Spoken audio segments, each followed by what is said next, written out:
भास्करराव जाधव, तुम्ही कोणाची सुपारी घेतली आहे सरळ आणि स्पष्टपणे महाराष्ट्राला सांगा.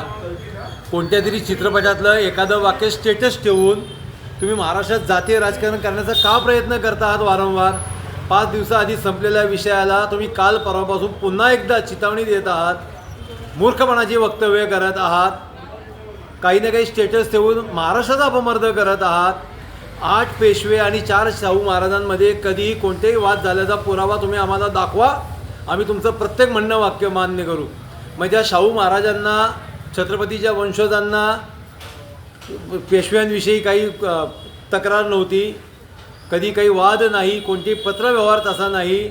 उलट 1 लाख सैनिक किंवा एक बाजीराव याच्यातलं मग काही निवडायचं असेल तर मी 1 लाखपेक्षा एक बाजीराव निवडून असं शाहू महाराजांनी सांगितलेलं आहे. हे सगळं तुम्ही खोटा इतिहास का सांगताय लोकांना हेच आम्हाला कळत नाही.